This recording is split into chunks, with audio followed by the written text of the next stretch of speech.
BPL এ 23তম ম্যাচে দুর্বার রাজশাহীর মুখোমুখি হবে সিলেট স্ট্রাইকার্স।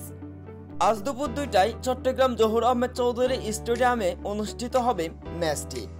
ঢাকা এবং সিলেট পর্ব শেষে সিলেট স্ট্রাইকার্স তারা 6 ম্যাচ খেলে 4 ম্যাচ হার 2 ম্যাচ জয় নিয়ে পয়েন্ট টেবিলে রয়েছে 5ম স্থানে এবং দুর্বার রাজশাহী তারাও 6 ম্যাচে 2 জয় নিয়ে 4 হারের সাথে সাথে 4 পয়েন্ট নিয়ে পয়েন্ট টেবিলে রয়েছে 6ষ্ঠ স্থানে।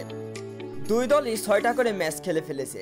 নিজেদের 7ম ম্যাচে খেলার জন্য আজ মাঠে নামবে দুর্বার রাজশাহী এবং সিলেট স্ট্রাইকার্স।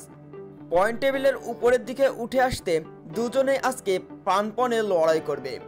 পয়েন্ট টেবিলের উপর দিকে উঠে আসার জন্য এই ম্যাচটি দুই দলের জন্যই অনেকটাই গুরুত্বপূর্ণ, কেননা আজকের এই ম্যাচটাই হতে চলেছে দুর্বার রাজশাহী এবং সিলেট স্ট্রাইকার্সের জন্য শক্তিশালী একাদশ নিয়ে দুই দলই মাঠে নামবে।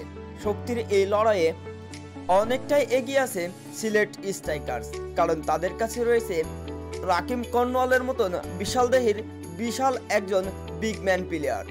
সিলেট স্ট্রাইকার্স এবং দুর্বার রাজশাহীর মধ্যকার আজকের ম্যাচে কে জিতবে অবশ্যই কমেন্ট বক্সে জানাবেন।